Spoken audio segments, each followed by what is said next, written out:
هو الجواب بإجماله بالإيجاب. هناك برنامج حقيقي للعصرنة في كل ما في العصرنة هنا، ليس فقط عصرنة الأسطول ولكن عصرنة بكل المحتويات تاعها، بكل جوانب، من أسطول إلى المنظومة الإعلامية والمنظومة الرقمية للمؤسسة، إلى تكوين الأشخاص، إلى إعادة حتى النصوص والاتفاقات الدولية. فهذه تدخل حتى هي في العصرنة، c'est-à-dire la modernisation, elle touche tous les vecteurs، كل ما يجين، aussi bien les vecteurs proprement productifs que ce qui est support administratif, réglementaire et conventionnel.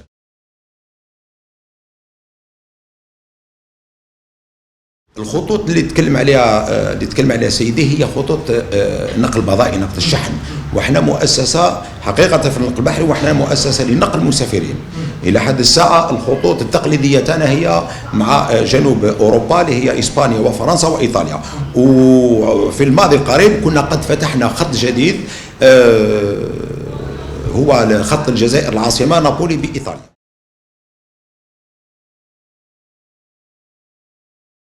في حالة متقدمة من الدراسة، بحيث أن في الاجتماع آخر اجتماع مع السيد الوزير قد طلب منا، وكنا عقدنا اجتماع على مستوى قيادة الشركة، كنا عقدنا اجتماع وكنا قد كونا أفواج عمل لتحضير دفتر الشروط لاقتناء لحد الساعة هو العمل جاري على اقتناء سفينتين.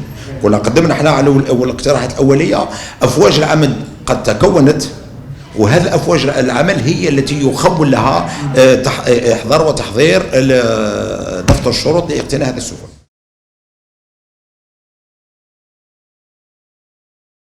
في الماضي كان ثقافه للشركه الوطنيه تاعنا، كان ثقافه، وكنا جزنا من قبل في السابق وفي الماضي.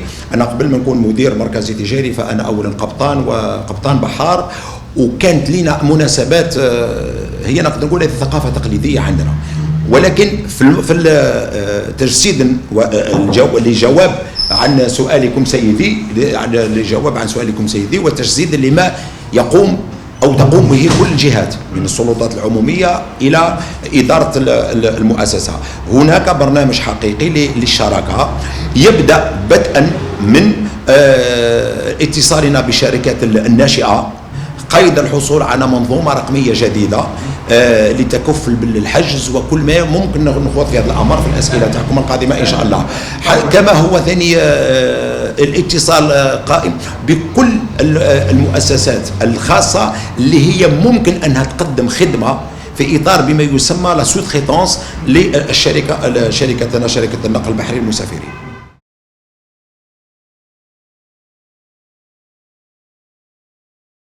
بارك الله فيك.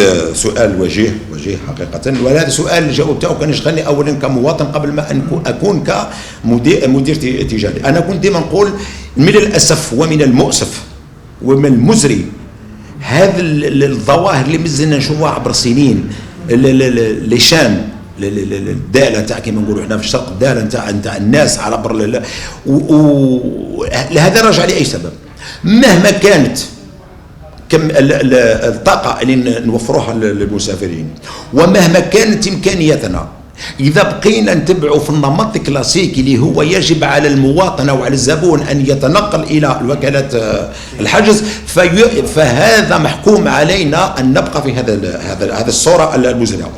وفي هذا الشأن نرجع، وهذا الجواب بطريقة غير مباشرة على السؤال تاعك اللي جاز، اللي هو ما مدى وصول أو ما مدى تطور شراكتنا مع القطاع الخاص. في هذا السياق كنا متصلين، راهو جاري حاليا اتصال بشركتين خاصتين، شركتين ناشئتين، يعني ستارت اب الجيريان من شباب جزائري مكون في الجزائر وعنده خبره عالميه. هما شركتين ناشئتين، سون دو ستارت اب وعندهم خبره لا باس بها على المستوى العالمي وعلى المستوى الدولي باش يعطيونا من النظام اللي عندنا درك لا باس به، ولكن حبينا نطوروه بحيث ان نوصلوا للمرحله وين ما بقاش الجزائري محكوم عليه انه يتنقل حتى الوكاله باش يقتني التذكره تاعو، بامكانه عبر التيرمينال اللي هو البورتابل تاعو يقتني حتى من الطاكسي يجيبها عبر الهاتف.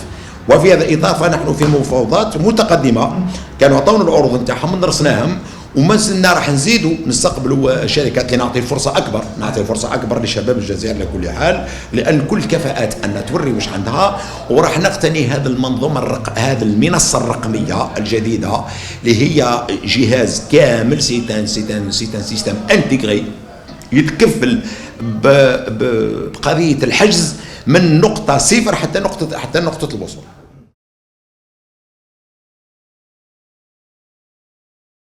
سعر التذاكر، انا نجاوب اخي. سعر التذاكر، شوف السعر سعر منتوج ما، اي سعر منتوج ما ايا كان، سعر النقل البحري، سعر المنتوج كان ابدا ولا يزال معطيه نسبيه، والنسبيه تاع هذه باش مرتبطه بالسوق والميدان او المجال اللي انت راك انت تزاول فيه نشاطك. حنا لو كان تروح تشوف على مستوى البحر الابيض المتوسط تلقى باللي الاسعار نتاعنا ليست مرتفعه لما نشوفوا في الشركات المنافسه لنا. مش حنا بالعكس حنا قاعدين ديما نروحوا نجتهدوا ان نمدوا حتى وان كان قص خفيف، نمدوا اقل سعر ممكن. ممكن يكون السعر هذا بقيمته او بتقييمه المطلق، بتقييمه المطلق ممكن ان يكون مرتفع في نظر الزبائن، ولكن كما يقولوا الاخ الكريم في الرياضيات لا يمكن مقارنه شيئين او ظاهرتين بمعيارين مختلفين. Il n'est pas possible de comparer deux événements ou deux entités dans des repères différents. لما نجيبوا شركه في مجال اخر بمعطيات اخرى في ميدان اخر ونقولوا باللي في هذاك المجال وهذاك المعين، دوك سيستم ماكرو سيستم، حقيقه من المعقول جدا او من المحتمل جدا ان يكونوا شركات في مجال اخرى في ميادين اخرى في معطيات اخرى يكون الاسعار منخفضه. اما اذا جئنا الى البحر، عرض البحر الابيض المتوسط اين نحن ننشط، فهناك نحن وهناك الشركات الإسبانية المنافسة وهناك الشركات الفرنسية، فنقدر نأكد الأخ أن الأسعار تاعنا ليست مرتفعة نسبة لهؤلاء.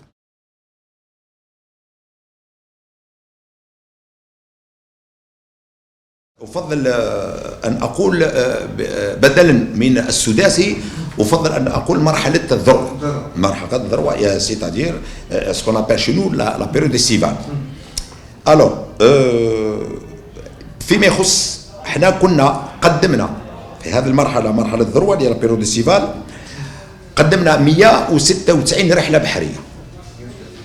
الطاقه التي وفرناها، طاقه الاستيعاب تاعنا، وفرنا 292,916 مقعد او مكان للمسافرين، ووفرنا 48,358 مكان للسيارات. هذا الطاقة الموفرة من قبلنا. أما ما أنقلناه حقيقة، القيمة التي تم نقلها هي 187,449 مسافر، 85,356 سيارة. يعني نسبة الملء لو طو دو رومبليساج كان ب 64% بالنسبة للمسافرين و69% بالنسبة لطاقة استيعاب السيارات. ممكن يصدر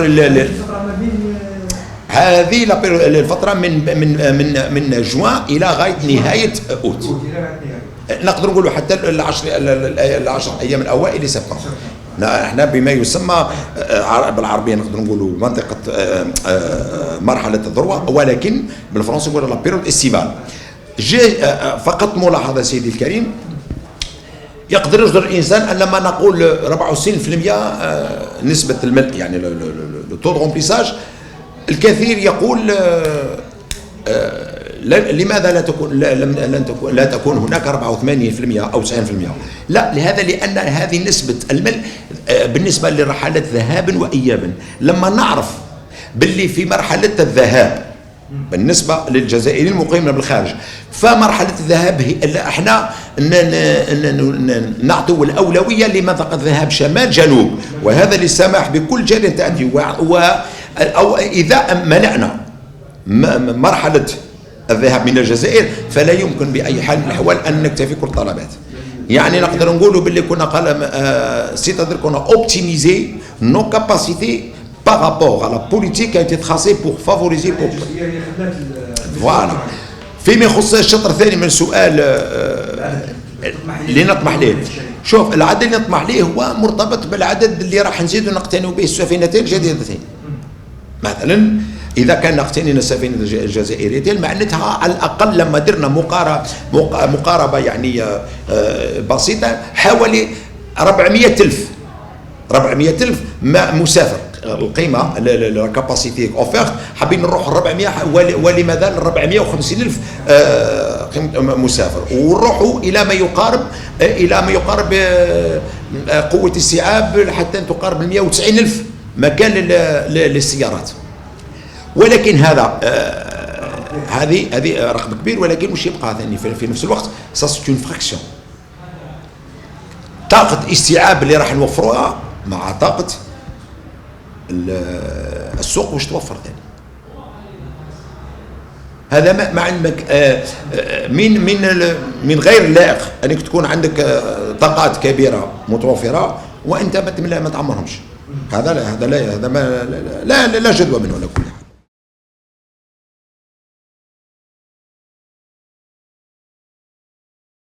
احنا في هذه المديريه عندنا مديريه نيابه مديريه سو ديريكسيون، هي عند سي اون سو ديريكسيون دو ديفلوبمون اي دو ماركتينغ. حنا خممنا نفكروا في هذا ولينا مخطط. كاينه السيده نائبه المديره اللي حاكمه هذا مديريه الاعلام، نيابه مديريه الاعلام ولو ماركتينغ. راح نقتربوا من هذه التظاهرة للترويج ولكن لا يفوتنا ان ننوه ان نركز على كما نقولوا نقطة مفصلية، لأننا احنا مرتبطين بطبيعة وفصل المسافرين. لحد الساعة المسافرين تاعنا هما تقليديين، عندنا نوعين من المسافرين، ولهذا فكل تطور وكل تطور يقدر يكون سلبي او موجب. نهضر على التطور الايجابي، احنا تاعنا مرتبط بما تطور السياحه في الجزائر. يعني من غير المعقول اننا نحن نروج لمنتوج تاعنا بدون الاخذ بالاعتبار او بدون الانتباه او الاهتمام بما توفر السياحه بصفه عامه في الجزائر.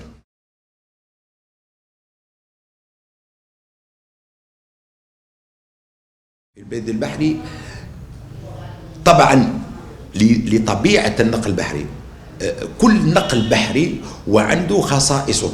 احنا نو سوم دي ترونسبورتور دي ليني انترناسيونال بار اكسلونس.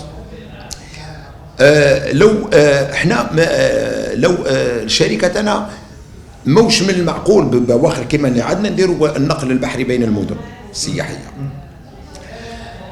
لي فيكتور دو لا جيستيون ماريتيم quand on est dans un vecteur de transport international, sont tout à fait différents quant à la plaisance, c'est-à-dire ce qu'on appelle la plaisance.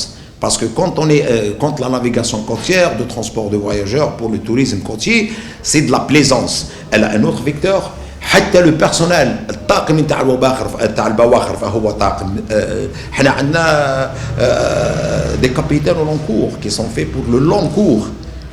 دونك لو كان نخوضوا احنا الشركه تاعنا نخوضوا كيما رانا بعد نخوضوا في هذا النقل ما بين المدن بهذه السفن من غير المجدي، غير مربحه وغير مربحه. اما انك كنشاط سياحي بامتياز، انا نشاطرك في الراي، هل تكون هناك ان سوتريتونس ولا ماتيغ يكون مرحب بها، ان نكونوا ننكادريو ونمدوا التجربه تاعنا والخبره تاعنا نكادريو دي زاكتور qui vont entrer en jeu dans ce créneau, ça va être volontiers avec plaisir. Mais qu'on va se consacrer exclusivement à ça alors que nous sommes des transporteurs internationaux, ce n'est pas rentable et ce n'est pas approprié. الأخ الكريم هناك تطرقت إلى ميدان السياحة اللي احنا هو طرف فيه فقط. احنا نسوم دي ترونسبورتور ماريتيم. شوف نقدر نعطيو حتى بحكم التجربة تاعنا والموانئ اللي درناهم، نقدروا نعطيو اقتراح ونقدروا نعطيو أفكار ما هم المدن المائية، ما هو القيمة الإضافية اللي تقدر تعطيها للسياحة. نقدر نقول قيمة إضافية بامتياز. وراح نرحب وراح نكونوا مسرورين لو نشاركوا، ولكن نكونوا شاركين كطرف فقط. اما القول ان نكون نحن الطرف الرئيسي اللي راح يخوض في هذا الميدان فهو نقدر نقول لك افتراء على اصحاب الاختصاص، لان احنا نو سوم دي ترونسبورتور ماريتيم هذا. ولكن بصح لو نكونوا معزومين كما يقولوا على طاوله او على ورشات للنقاش في هذا الميدان، انا نقدر ناكد لك ان نكون عندنا اقتراحات راح نقدم بها، ونكون طرف مشارك راح تكون عنده الاضافه اللي راح نقدموا اضافه لهذا المسموح، بحكم أنا فقط بحكم تجربه الملاحه نتاعنا، لان رحنا المدن ورحنا الدول وشفنا المدن المائيه وعندنا تجربه وعندنا افكار، ونقدر نقول لك حتى انه nous avons interagi avec ces villes flottantes même ne serait-ce que d'une manière indirecte, ce qui nous a fait quand même acquérir une certaine expérience assez appréciable, enfin appréciable, peut-être que c'est un peu disproportionné, mais quand même assez conséquente et valable.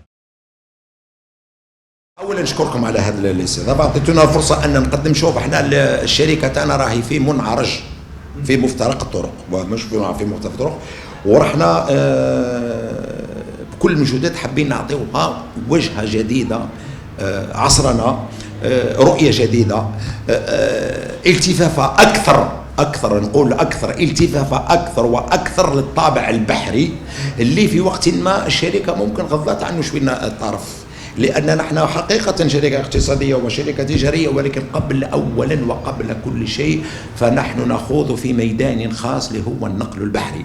هناك اراده كبيره على مستوى الشركه، بدءا من السيد المدير العام السيد سعيد محلبي، لان اذا اهتمينا بطبيعه وخصوصيات ومميزات النقل البحري باذن الله راح ننهض بهذه الشركه ونعطيها اتجاه جديد اللي راح يعود بكل الايجابيات على كل المكونات او كل الاطراف اللي انت تذكرتها في الاسئله نتاعك باذن الله.